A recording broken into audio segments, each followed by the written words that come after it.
Hi hello welcome to our channel. నేను మీ journalist Sai.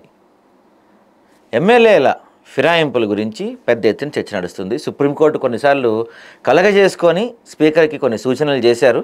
ఎట్టకేలకైతే speaker గారు దాదాపుగా 10 మంది 40 ఫిరాయించిన ఎమ్మెల్యేలకు నోటీసులు ఇచ్చారు.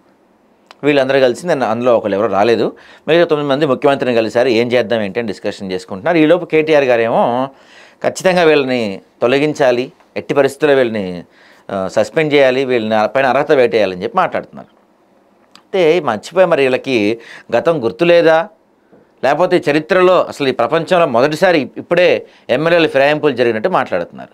అసలు గతంలో బీఆర్ఎస్ హయాంలో ఎమ్మెల్యేల ఫిరాయింపు అప్పుడు ఏం జరిగింది, ఇప్పుడు స్పీకర్ ఏం చేస్తున్నాడు, అసలు ఏం జరగబోతుంది అనే అంశాలు మనతో మాట్లాడడానికి ప్రముఖ పొలిటికల్ అనలిస్ట్ వీర్లపాటి శ్రవణ్ గారు ఉన్నారు. సార్తో మాట్లాడదాం. నమస్తే సార్. నమస్తే అండి. చెప్పండి, అంటే ఇప్పుడు అసలు ఏదో భూప్రపంచంలో ఇదే మొదటిసారి ఎమ్మెల్యేల ఫిరాయింపులు జరిగినాయి, ఇంతవరకు ఎప్పుడు చరిత్ర జరగలేదు, ఎవరు చేయలేదు, ఇదే ఫస్ట్ టైం అన్నట్టుగా కేటీఆర్ గారు మాట్లాడుతున్నారు. ఇక్కడ ఒక విషయం మేము కూడా చెప్తుంది ఏంటంటే, ఫిరాయింపు అనేది అత్యంత పెద్ద తప్పు. వీళ్ళకి ఎమ్మెల్యేలకి ఫలాంది లేదు, మారిన వాళ్ళకి లేదు, మార్చుకున్న వాళ్ళకి లేదు. ఏదైతే రేవంత్ రెడ్డి గారు ఇప్పుడు గతంలో పెద్ద ఎత్తున అట్లెట్లా మారుతారు అసలు అది ఇది అని చెప్పి మాట్లాడిన ఆయన మరి ఇప్పుడు ఇది చేర్చుకుంటున్నాడు. సరే, చేరిన వాళ్ళకి లేదు, చేర్చుకున్న వాళ్ళకి ఫలాంది లేదు. మనం ఆ పదం వాడద్దు, మనకు గౌరవం ఉంది కాబట్టి. సో మరి గతంలో స్పీకర్ నోటీసులు ఇచ్చారా బీఆర్ఎస్ హయాంలో? ఇప్పుడు స్పీకర్ నోటీస్ ఇస్తే ఉప ఎన్నిక వచ్చే అవకాశం ఉందా? అసలు ఏం జరుగుద్ది అంటారు? రైట్ అండి, మీరు అన్నది 100% వాస్తవం. మనకు ఒక సామెత ఉంది, దొరికినోడే దొంగ, పట్టించుకున్నోడు శాస్త్రం పట్టింపులు ఉంటాయి, పట్టించుకున్న వాళ్ళకి. అట్లాగే కేసీఆర్, కేటీఆర్ ఇప్పుడు ఫిరాయింపుల గురించి పట్టుదలగా ఉన్నారు. వాస్తవానికి ఒక పార్టీ గుర్తు మీద గెలిచి ఇంకొక పార్టీ గుర్తులోకి వెళ్ళడం అనేది పార్టీ ఫిరాయింపుల విధంగా వస్తుంది. ఈ పార్టీ ఫిరాయింపుల కోసం దృష్ట్యా ప్రత్యేకమైన చట్టం చేసింది. ఆ చట్టం చేయడంలో కాంగ్రెస్ పార్టీ కృషి ఎక్కువ ఉంది. కాంగ్రెస్ పార్టీ చేసింది పార్టీ ఫిరాయింపులు ఉండకూడదని. ఇది ప్రజాస్వామ్యాన్ని రక్షించే ఉద్దేశం. ఈ దేశంలో ప్రపంచంలోనే ఈ దేశ ప్రజాస్వామ్యం అతిపెద్ద ప్రజాస్వామ్యం.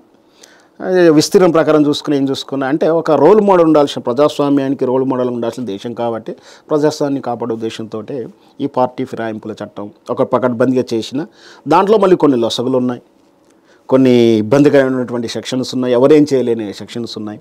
అదే ఇది అంటే మన అసెంబ్లీకి స్పీకరు ఆయనదే తుది నిర్ణయం, ఆయన ఆలోచనలు కానీ ఆ నిర్ణయాలను కానీ ఎవరు ప్రభావితం చేయలేరు.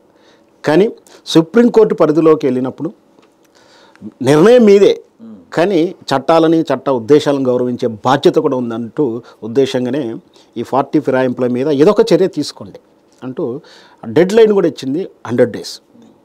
దాంతో ఇప్పుడు ఈ 10 మంది ఏదైతే బీఆర్ఎస్ కారు గుర్తు మీద గెలిచి వాళ్ళ నియోజకవర్గ అభివృద్ధి దృష్టిలో కండవ మార్చుకున్నటువంటి ఇదేంటో ఇది ఒక విచిత్రమైన వాదన ఉంటాం మనం. పార్టీ ఫిరాయింపులు నియోజకవర్గ అభివృద్ధి దృష్ట్యా చూస్తారంటారు. అంటే పాలకపక్షాలు ఉంటేనే అభివృద్ధి చేస్తారా, విపక్షాలు ఉంటే చేయరని అధికారికంగా వాళ్ళే ప్రకటించడానికి కూడా నేరంగా పరిగణించాలి నేను అనేది. ఈ బీఆర్ఎస్ పార్టీల అభివృద్ధి దృష్ట్యా మారుతున్నప్పుడు మరి బీజేపీ నుంచి ఎందుకు మారట్లేరు? అంటే బీజేపీ ఎమ్మెల్యేగా గెలిచినటువంటి నియోజకవర్గాలలో అభివృద్ధి అవసరం లేదా అనే ప్రశ్న కూడా వస్తుంది. లేకపోతే కాంగ్రెస్ వల్ల బీజేపీ వాళ్ళతో కుమ్మక్క అంటే ఇక్కడ ఎవరు వాళ్ళిద్దరు ఒకటైనా అంటే కాంగ్రెస్ బీజేపీ నిత్యం వాట్సాప్ యూనివర్సిటీలో కాంగ్రెస్ దుమ్మెత్తిపోసినటువంటి బీజేపీ వర్గం ఈరోజు తెలంగాణ ప్రాంతానికి వచ్చేసరికి కలిసి పనిచేస్తున్నాయి. ఇట్లాంటి విపరీత అర్థాలు కూడా ఉన్నాయి. అసలు ఏమైనా సరే అది రాజకీయ విమర్శగానో రాజకీయ విశ్లేషణగా తీసుకొని ఇప్పుడు ఈ 10 మంది ఎమ్మెల్యేలు ఖచ్చితంగా ఏదో ఒక నిర్ణయానికి అంటే స్పీకర్ తీసుకోవాల్సిన నిర్ణయానికి వచ్చేస్తుంది. తప్పని పరిస్థితుల్లో 100 days అంటే దగ్గరకు రాబోతుంది.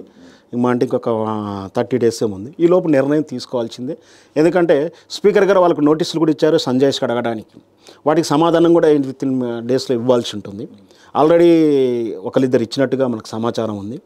ఏదైనా సరే వీళ్ళు ఎందుకు మారామా లేదా మారలేదా అని నిరూపించుకోవాల్సిన గత్యంతరం లేని పరిస్థితులు వచ్చాయి వీళ్ళకు. అంటే మేమేదో ముఖ్యమంత్రి గారిని బొకే ఇచ్చేంత మాత్రాన్ని పార్టీ మారినట్ట అంటే దానికి తగ్గటువంటి చాలా వరకు నాకున్న అవగాహన వరకు ఈ 10 మందిలో లీగల్గా దొరికిన వాళ్ళు 4-5 అయితే ఉన్నారు. అంటే చట్ట ప్రకారం నిరూపించే అవకాశం ఉన్నటువంటి దాంట్లో నెంబర్ 1 దానం నాగేంద్ర గారు. బరాబర్ ఆయన ఎన్నికల్లో గుర్తు మీద కూడా పోటీ చేశాడు. కడియం శ్రీయర్ గారు బహిరంగ సభలో ప్రచారాలు చేసిన. ఇట్లా నాకు తెలిసి ఒక 3 నుంచి 4 వరకు ఖచ్చితంగా లీగల్గా ప్రాబ్లం ఉంది. మిగతా వాళ్ళు కొంచెం ఎస్కేప్ అయ్యే అవకాశాలు ఉన్నాయి. దీన్ని విభజించి రాజీనామా చేయిస్తే ఎట్లా ఉంటుంది అంటే, ఒక నలుగురు మాత్రమే వేటుబడి మిగతా ఆరుగురు పడకుంటే ఎట్లా, దాన్ని ఎట్లా రిసీవ్ చేసుకుంటారు ప్రజలు, మనకు రాబోయేది అలా ఉంది. ఇవన్నీ కూడా అంచనాలు వేయడానికి, దాన్ని తర్జన భర్జన చేయడానికి నిన్న రహస్య మీటింగ్ జరిగిందన్నారు, కానీ అది బహిరంగంగా అందరికీ తెలిసిపోయింది. రహస్యం అంతా బహిరంగనే ఉంది అంతా. అయితే అదే వాళ్ళు చేసినట్టు విశ్లేషణలు ఏంటంటే, ఈ నలుగురు కాక ఆరుగురికి ఎత్తే ఎట్లా ఉంటుంది, మొత్తం ఆరుగురిని రాజీనామా చేస్తే ఎలా ఉంటుంది, లేదు అసలు అందరూ రాజీనామాల నుంచి రిస్క్ నుంచి బయటపడాలంటే అవకాశాలు. ఎందుకంటే దాన నాగేంద్ర గారు కానీ, కడియం శ్రీ లాంటి వాళ్ళు చాలామంది 3 నుంచి 4 మంది అయితే ఖచ్చితంగా చేయాల్సిన పరిస్థితులు ఉన్నాయి. సో ఈ తర్జన భర్జలు ఉన్నారని తెలుస్తుంది. ఖచ్చితంగా నాకున్నట్టు అవగాహన ప్రకారం, రాజకీయ అంచనాల ప్రకారం చూసినా, ఏ ప్రకారం చూసినా ఈ 10 మందిని మాత్రం ఉప ఎన్నికలు తప్పే అవకాశాలు లేనట్టుగానే కనిపిస్తుంది. అయితే దీనికి ఇది జరగడానికి, ఇది సక్సెస్ఫుల్ అంటే రాబోయే ఉప ఎన్నికల్లో మళ్ళీ కాంగ్రెస్ పరం చేసుకోవడానికి ఏం ఎత్తుగడ వేయాలో ఆ ఎత్తుగడ కోసం ఈ టైం లాపింగ్ జరుగుతూ ఉంది. రేవంత్ రెడ్డి వ్యూహం ఉందని నా అంచనా. సో ఏది జరిగినా కూడా మేము పట్టుదలతో ఉన్నాం, మాకు చట్టం సపోర్ట్ ఉంది, కేటీఆర్ అని బీఆర్ఎస్ టీము భావించి ఎన్నికలకు సిద్ధంగా అవుతున్నాయి. దాని తగ్గటువంటి వ్యూహరచనలు కానీ, నియోజకవర్గాల్లో కదలికలు కానీ, ప్రచారం కానీ జరుగుతున్నట్టుగా మనకు కార్యాచరణ కనిపిస్తూ ఉంది. ఇక మీరు అడిగిన ప్రశ్నలో స్పష్టంగా ఇంతకుముందు ఎప్పుడు జరగలేదా, ఇప్పుడు జరుగుతుంది, ఇప్పుడు కొత్తగా వింటున్నామంటే దీనికి వాస్తవానికి మీరు అన్నది కేసీఆర్ ఏమో శుద్ధపూస కాదు, కేటీఆర్ అంటే దట్స్ వాట్. ఇప్పుడు ఇద్దరైనా వాళ్ళైనా పార్టీ తరపున ఉన్న కేసీఆర్ నిర్ణయంగా భావించాలి.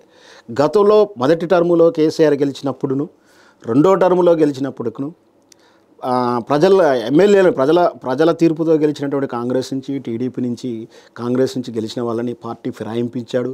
ఏకంగా వాళ్ళ పార్టీని మెర్జ్ చేసుకున్నారు చట్ట పరిధిలో 2/3 మెజార్టీ. ఏకంగా తెలంగాణ తెలుగుదేశం పార్టీని నామరూపాలు లేకుండా చేశాడు. అప్పుడు వాటికి ప్రజా ఆమోదం ఉంది. ఎందుకుంది? తెలంగాణ ఏర్పాటు పొత్తిళ్లలో పుట్టిన పురిటి బిడ్డని చంపే ప్రయత్నం, కుట్రలు కుతంత్రాలు ఆంధ్ర వాళ్ళు చేసినప్పుడు, ఆ ఆంధ్ర పెట్టుబడిదారు విధానంలో ఉన్నట్టు చంద్రబాబుని కుట్రలు పడినప్పుడు దాన్ని తిప్పుకొడుతూ రేవంత్ రెడ్డిని రెడ్ హ్యాండర్గా దొరికించిన విధానం మనం చూసాం. వీటన్నిటికీ అంటే తెలంగాణ ఒక 3 తరాల నుంచి 4 తరాల నుంచి పోరాడి 70 ఏళ్ళ పోరాటం తర్వాత ఇక రాదు, అసాధ్యము, అసలు వస్తుందా రాదా అన్నటువంటి కండిషన్లో వచ్చిన తర్వాత టాంజబుల్ అంటే మనం ముట్టుకోగలుగుతున్నాం, నిజమా ఇది భ్రమాలు ఉన్న ఆ ఆనందంలో ఉన్న ఆనంద టైంలోనే తెలంగాణ ఏర్పాటుని విఫలం చేయడానికి చేసిన ప్రయత్నంలో ఎమ్మెల్యేలను కొనుగోలు చేసి ఏదో చేయాలని వాళ్ళ కుట్ర ముందుగా పసిగట్టి ఆ పార్టీలో విలీనం చేసుకునే ప్రయత్నం చేశాడు. దాంట్లో సఫలీకృతమయ్యాడు. దానికి ప్రజామోదం ఉందని కూడా చెప్పొచ్చు. ఎందుకంటే ఒకలో ఇద్దరు మన లాంటి వాళ్ళు అప్పుడు విమర్శించిన ప్రజలు మళ్ళీ తిరిగి ఆయనకే పట్టం కట్టాడు. కానీ రెండో టర్మ్లో చేసిన దాన్ని మాత్రం ప్రజలు యాక్సెప్టెన్స్ లేదు. మళ్ళీ అవసరమా అన్నట్టు మళ్ళీ అవసరమే, మళ్ళీ అప్పుడు కూడా కుట్రలు జరిగాయి, మనం ఇంకా బలంగా ఉంటేనే మళ్ళీ శత్రు ఆ విధంగా చేయడం అనే ఉద్దేశంతో దాన్ని జస్టిఫై చేసుకోగలిగారు. కానీ ఈరోజు ఆ పరిస్థితి కాదు. రేవంత్ రెడ్డికి ఆ పరిస్థితిలో పూర్తి మెజార్టీ ఉంది. కేసీఆర్ కేటీఆర్ ప్రభుత్వం పడేస్తాన ఉద్దేశం లేదు. కానీ ఆయన మానసిక ధైర్యాన్ని దెబ్బతీస్తానుకో బీఆర్ఎస్ పార్టీని నామరూపాలుగా చేయడానికి మళ్ళీ అదే ఏదైతే చంద్రబాబు నాయుడు ఎన్టీ రామారావు పార్టీని ఏదైతే 2/3 చేసుకుని అసలు పార్టీ ఓనర్ అయినటువంటి పార్టీ స్థాపించినటువంటి తెలుగుదేశం పార్టీ స్థాపించిన ఎన్టీ రామారావు నుంచి ఐడిగా పార్టీని హస్తగతం చేసుకున్నాడో అలా టీఆర్ఎస్ పార్టీని హస్తగతం చేసుకోవాలని కుట్రలో భాగంగానే 10 మంది మొదటి అంకంలో 10 మందిని తీసుకుంటే దాన్ని కట్టడి చేసుకొని మిగతా వాళ్ళు ఎవరు వెళ్లకుండా కేసీఆర్ అయితే కట్టడి చేసినట్టుగా నాకు విశ్లేషణలో అర్థమవుతుంది. సో ఈ ప్రయత్నాన్ని ఇప్పుడు ప్రజలు ఆమోదిస్తలేరు. దీంతోపాటు న్యాయస్థానం కూడా అంగీకరిస్తలేదు. కాబట్టి ఖచ్చితంగా ఈ 10 మందిని స్పీకర్ గారు బహుశా నాకున్న అవగాహన ప్రకారం వీళ్ళందరూ కూడా ఉప ఎన్నికలు వెళ్లాల్సిన పరిస్థితులు వస్తాయని నేను అనుకుంటున్నాను. ఓకే, అంటే ఒకవేళ ఇంకొంతమందిని కనుక ఏదైతే అప్పట్లో బీఆర్ఎస్ చేసినట్టు తెలంగాణ టీడీపీ ఎల్పీని మొత్తం దాంట్లో మెర్జ్ చేసుకున్నట్టు ఇంకా ఎంతమంది బీఆర్ఎస్ వాళ్ళు వస్తే కాంగ్రెస్కి ఆ పరిస్థితి ఉంటుంది? మీరు అన్న 2/3 అంటే ఇంకా 16 మెంబర్స్ రావాల్సి అనుకుంటాను. నాకు సబ్జెక్ట్ కరెక్షన్ అయినా 16 నాకు గుర్తుంది. 16 మెంబర్స్ అంటే 10 కాక ఎందుకు సాధ్యం కాదు? సాధ్యమే అది కూడా. నేను కూడా అదే గెస్ చేశాను. ఎందుకంటే రేవంత్ రెడ్డి బలాబలాలు ఊహాలు, ఆయన కుట్రలో తీవ్రత, క్రైమ్ నాలెడ్జ్ కానీ, కుట్రల నాలెడ్జ్ కానీ, ఆ ఎత్తుగడలు కానీ కొంచెం అంచనా వేసినప్పుడు ఫస్ట్ సుప్రీంకోర్టు తీర్పు ఏదైతే 100 డేస్లో వచ్చిందో ఈ 10 మందిని ఎన్నికలకు పోతారా లేదా ఈ 10 మందిని కలిపి 16 మందిని యాడ్ చేసి బీఆర్ఎస్ని దెబ్బతీస్తాడా, ఇది కూడా జరిగే అవకాశం ఉందంటూ నేను అంతర్గతంగా అంటే మేధావులతో కానీ పార్టీ అంతర్గత వాళ్ళతో కానీ మాతో ఉన్నట్టు విశ్లేషకులతో కూడా చర్చ చేశాను ఈ టాపిక్లో, కొంచెం స్టడీ కూడా చేశాను. మీరు అన్నట్టు 16 మంది రావడానికి అంత సుముఖతగా లేరు. రేవంత్ రెడ్డి గుంజడానికి ఆ అవకాశం లేదంటలేను, రావడానికి సుముఖత లేదు. ఎందుకంటే ఈ రేవంత్ రెడ్డి ఈ 2 సంవత్సరాలు సుమారు 2 సంవత్సరాల పాలనలో రేవంత్ రెడ్డి ప్రజల్లోకి వచ్చిన వ్యతిరేకతను చూసి ఇప్పుడు రేవంత్ రెడ్డి పేరు చెప్పి ఎన్నికలకైతే దెబ్బలు కొట్టేలా ఉన్నారు. మనం చూస్తూనే ఉన్నాం. ఆ ఎమ్మెల్యేలు ప్రజల్లోకి వెళ్ళినప్పుడు నిన్నగాక మనల్ని ఈ మధ్యకాలంలో 3 నెలల నుంచి యూరియా నుంచి ఎట్లా ఉందో వ్యతిరేకత. సో మొత్తం మీద అన్ని రకాల చూసినా కాంగ్రెస్ పార్టీ అన్న రేవంత్ రెడ్డి అని చాలా కోపంతో ఉన్నారు. ఈ టైంలో బీఆర్ఎస్ పార్టీని వీడడం వాళ్ళకు స్వయంకోప్రదం అవుతుంది కాబట్టి ఎవరూ రారు. పైగా గెలిచిన వాళ్ళు కాస్త ప్రతికూల పరిస్థితుల్లో గెలిచిన వాళ్ళంతా కూడా ఆ బీఆర్ఎస్ అభిమానం కానీ బీఆర్ఎస్ పార్టీ మీద కానీ కేసీఆర్ మీద పట్టున్న వాళ్ళు లేదా అభిమానం ఉన్నవాళ్ళు కాబట్టి 16 మంది వచ్చే అవకాశాలు అయితే లేదు. అంటే 2/3 మెజార్టీతో బీఆర్ఎస్ పార్టీని నామరూపాలు కూడా చేసే అవకాశాలు అయితే కనిపించట్లేదు. రైట్ సార్, చూద్దాం మరి ఈ ఇంకో కొన్ని రోజులు అంటే బీహార్ ఎలక్షన్స్తో పాటే నోటిఫికేషన్ కూడా రావాలి యాక్చువల్గా జూబ్లీహిల్స్ ఎన్నికలకి.